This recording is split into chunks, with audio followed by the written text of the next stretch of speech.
In the GP of the Netherlands 2025, Lewis Hamilton ended against the wall on Tour 23. What happened exactly? What seemed like a simple driving error in wet conditions hides a perfect storm of technical failures, erroneous decisions, and internal tensions in Ferrari.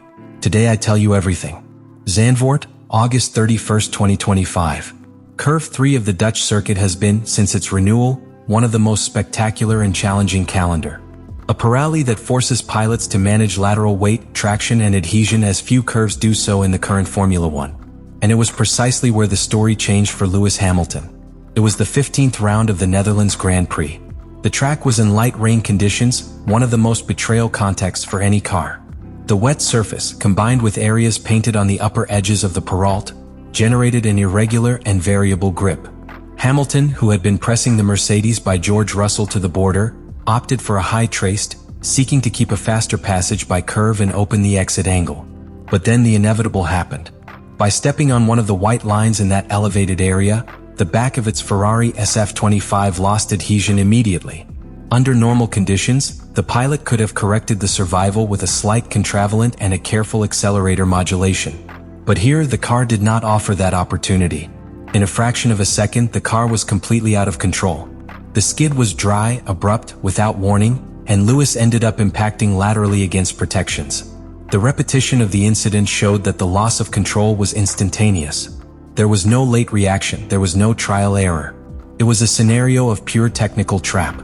The impact not only destroyed the front wing and damaged the right axis of the car, but marked the first abandonment of the British pilot in his stage with Ferrari during the 2025 season. A statistical data that alone says little, but that hides a much more complex background. The most striking thing is that this accident was not the product of an excess of aggressiveness or a reckless maneuver.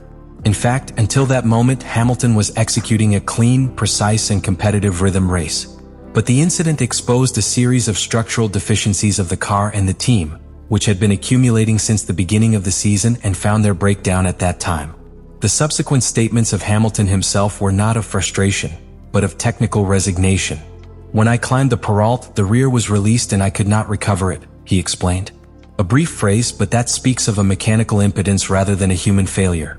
And it is that Zandvoort does not forgive. The circuit has a combination of fast and slow sections, with elevation changes and parallels that demand an immediate car response to the pilot's inputs. But in rain conditions, that demand is multiplied. And an error, however, becomes an accident. In this case, there was not even an obvious mistake. It was an accumulation of microfactors: the humidity of the asphalt, the painting, the instability of the SF-25, the competitive pressure, and the strategic decision of keeping Hamilton on track under those conditions which led to the impact. In short, Hamilton's accident in the Netherlands GP was not a coincidence. It was the visible symptom of a hidden situation that has been taking weeks within Ferrari. A problem that goes far beyond the moment on the track, and that points to a systemic fragility that compromises the performance of the most laureate pilot of the grill. When we talk about SF-25, the car that Ferrari designed for the 2025 season, we do not refer to a bad car in absolute terms. In fact, in certain circuits it has proved speed. But that speed has been intermittent, inconsistent, and above all deeply unstable. The Hamilton accident in Zandvoort is not an isolated phenomenon, but the direct consequence of a car that is not complying with the behavior standards that a pilot like him needs.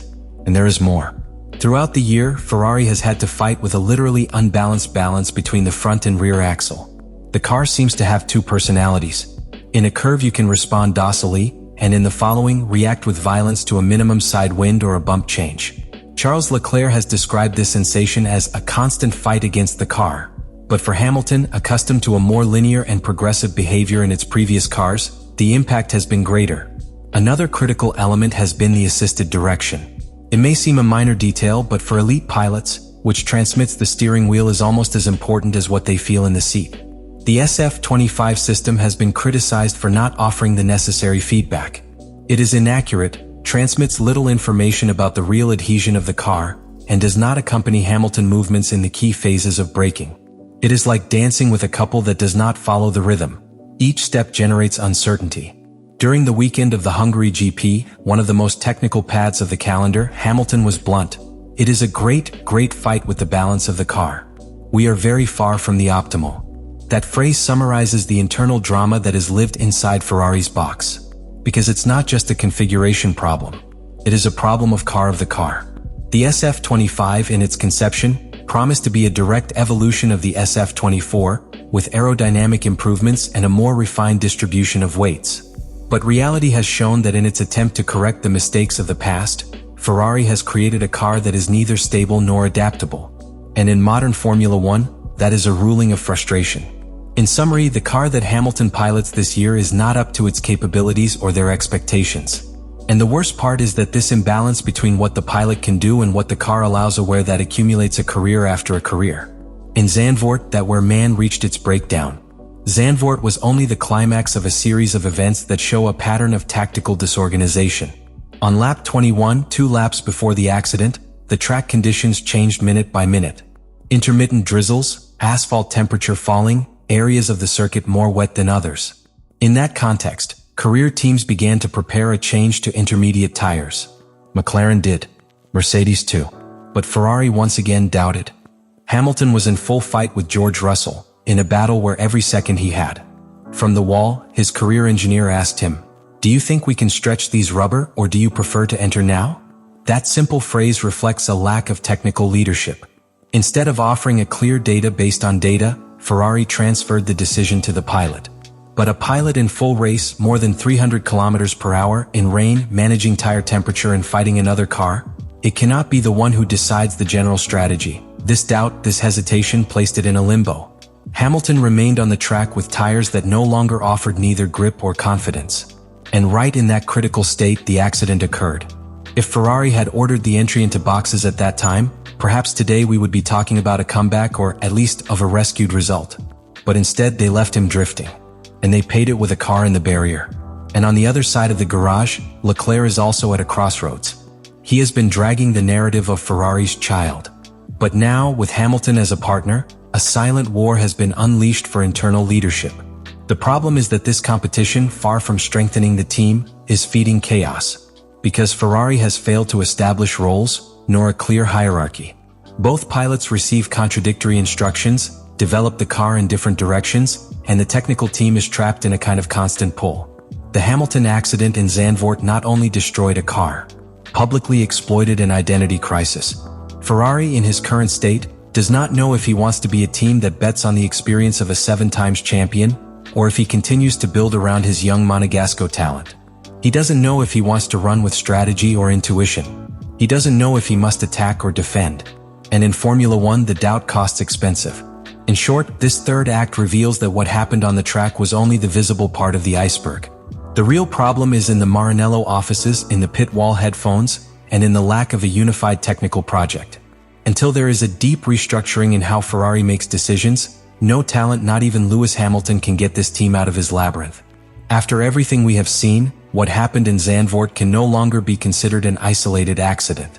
It wasn't a mistake. It was not a human mistake. It was a direct consequence of the sum of all the failures that currently surround Ferrari. The loss of adhesion was the trigger, yes, but the real collapse had been managing long before Hamilton stepped on that painted line. And now the big question falls on the table, inevitable and raw. To what extent can Lewis Hamilton endure this situation? Let us remember something. This is not any pilot. He is one of the most successful in the history of Formula One.